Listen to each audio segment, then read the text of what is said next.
Ahoj, moje meno je Elda a ja ťa vítam pri ďalšom videu. Toto je v podstate také pokračovanie predikcií Bitcoinu, na ktorých niečo je.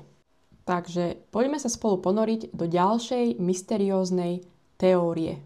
Dnes ti chcem ukázať, ako jednoduché matematické pravidlo, ktoré dokáže predpovedať vzorce vesmíru, zároveň presne sledovalo vývoj ceny Bitcoinu za posledných 15 rokov.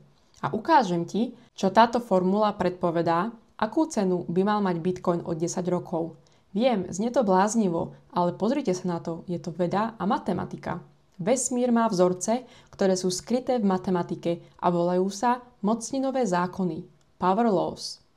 Tieto zákony nám pomáhajú porozumieť zemetraseniam, veľkostiam miest, rozdeleniu bohatstva a dokonca aj vývoju cien na finančných trhoch. Astrofyzik nedávno objavil, že Bitcoin sleduje jeden z týchto mocninových zákonov. Ak máš rád matematiku a predikcie, poďme sa do toho ponoriť. Jeden známy príklad pochádza od Michaela z Vsauce, ktorý ukázal, že frekvencie slov v jazyku sleduje mocninový zákon. Najpoužívanejšie slovo sa objavuje dvakrát častejšie než druhé, trikrát častejšie než tretie a tak ďalej. To isté platí aj pre iné jazyky a dokonca aj tie, ktoré sme ešte úplne nerozlúštili. Ďalším príkladom je Keplerov zákon o pohybe planét.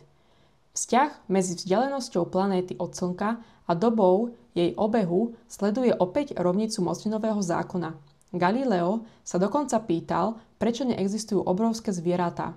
A odpoveď našiel práve v tomto matematickom vzťahu medzi hmotnosťou a veľkosťou kostí. Tieto zákony sa ukazujú všade, od biológie cez technológie až po správanie umelej inteligencie a psychológie. A teraz sa dostávame k Bitcoinu. Giovanni, astrofyzik, zistil, že cena Bitcoinu od jeho vzniku sleduje mocninový zákon s neuveriteľnou presnosťou 95,3% podľa regresného koeficientu R na druhu. To znamená, že ide o takmer perfektnú koreláciu v log-log grafe. Podľa jeho výpočtov by mohla cena Bitcoinu počas nasledujúceho cenového vrcholu dosiahnuť 150 000 až 200 000 dolárov a o 10 rokov, v roku 2033, by sa mohla vyšplhať až na 1 milión dolárov. Aby sme si to ujasnili, toto nie je bežný predpoklad alebo náhodná predikcia. Giovanni neťahal čiary od oka. Všetky modely boli odvodené z matematických rovníc. Na rozdiel od zlata alebo indexu S&P 500, ktoré takýto vzorec nevykazujú, Bitcoin má konzistentnú mocninovú štruktúru svojho rastu. Samozrejme, ide stále len o model, nie absolútnu pravdu. Je to skôr ako predpovedať klímu než počasie. Teda dlhodobé trendy, nie každodenné výkyvy. Ale ak Bitcoin naozaj sleduje tieto pravidlá, je možné, že jeho rast je predvídateľný. Bitcoin je unikátny, spája technológiu, psychológiu, spoločnosť, financie a makroekonómiu do jedného nástroja, ktorý je obchodovateľný 24/7. Možno teda jeho cena nie je výsledkom náhody, ale výrazu zložitého mocninového zákona. Keď sa pozeráme na vesmír, väčšina z nás vidí svoje životy ako úplne náhodné. Zdá sa, že všetko je chaos a výsledok nepredvídateľných systémov, ktoré sa navzájom ovplyvňujú bez akéhokoľvek poriadku. Ale verte alebo nie, vesmír je ako zoradený balíček kariet. Má svoj vzorec. Lenže vesmír je taký obrovský a zložitý, že tieto vzorce nevidíme. Sú však tam, skryté v matematike, v tzv. Mocninových zákonoch.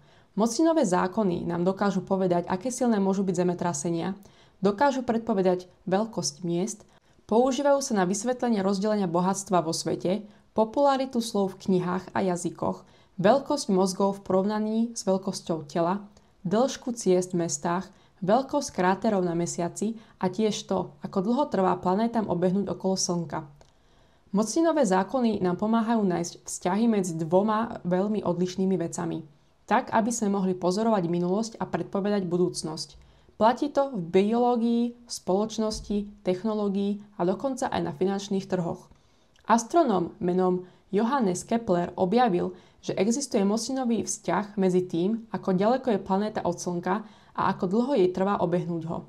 Ukázalo sa, že poznanie tohto mocninového zákona nám umožnilo predpovedať pohyb každej planéty v našej slnečnej sústave.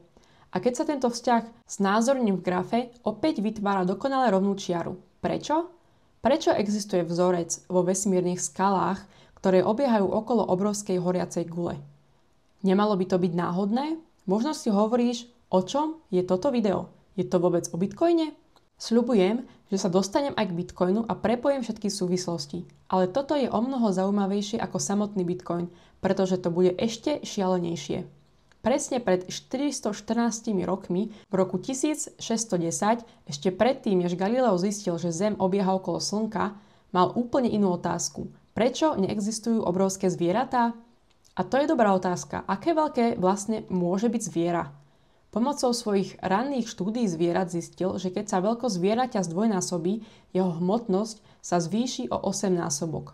Zároveň zistil, že plocha kostí narastie len 4-násobne. Vypočítal, že ak by gorila bola 10-krát väčšia, jej hmotnosť by bola 1000-násobná. Ale veľkosť jej kostí by narástla iba 100-násobne. Pomocou tohto mocinového zákona teda vieme predpovedať a pochopiť, že existuje fyzický limit, aké veľké môže zviera byť. Ak by bolo väčšie než tento limit, zrútilo by sa pod vlastnou váhou. A to je dôvod, prečo King Kong v skutočnosti nemôže existovať. Aspoň nie pri gravitácii, aká je na Zemi. Teda možno existuje, ja som ho nevidela, možno je to obojživelník, ale práve preto je najväčší žijúci tvor v histórii Zeme pod vodou. Modrá veľryba. Krása tohto grafu spočíva v tom, že ukazuje, ako sa Bitcoin škáluje. Tento pojem škálovanie znamená zmeny v rádoch veľkostí. Napríklad ideš z 1 na 10 na 100 na 1000. To je dôležité, pretože Bitcoin išiel od úplne ničoho, doslova ničoho, iba zlomku dolára. A potom sa dostal na $1, čo ľudí nadchlo. Potom na 10, 100, 1000 a tak ďalej. Za 15 rokov vstúpol takmer o 6 radov veľkostí. To je úžasné. Myslím, že žiadne iné aktívum na Zemi to v histórii ľudstva nedosiahlo. A preto je dôležité pozerať sa na škálu, to, čo nám tento graf na log-log mierke ukazuje. Takže aký bude vrchol ceny Bitcoinu v ďalšom cykle? Giovanni na základe svojho grafu predikuje, že Bitcoin dosiahne cenu medzi 150 000 až 200 000 dolárov už tohto roku do konca augusta.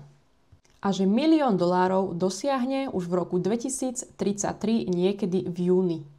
Nejde o presnú predikciu, skôr o odhad v určitom rozmedzí, ale môžeš o tom uvažovať podobne ako o predpovedi klímy. Vidíš, počasie je veľmi ťažké predpovedať, pretože sa mení každý deň, ale klímu, ten dlhodobý trend, dokážeme predpovedať a presne to robia tieto modely.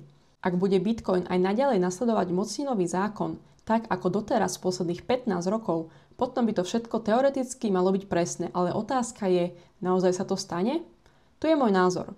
Nie som matematik, nie som ani astrofyzik, ale neprekvapilo by ma, keby sa cena Bitcoinu naozaj riadila mocinovým zákonom. Možno teda cena Bitcoinu nie je výsledkom náhody, ale skôr mocinového zákona, ktorý sleduje zložité siete a komplexné ľudské správanie. Možno teda bude Bitcoin o 10 rokov stať $1 000 000, alebo je to všetko úplne nesprávne. Ale ak si toto video niekto pozrie o pár mesiacov a Bitcoin prekoná tých 150 000, asi na tom niečo bude.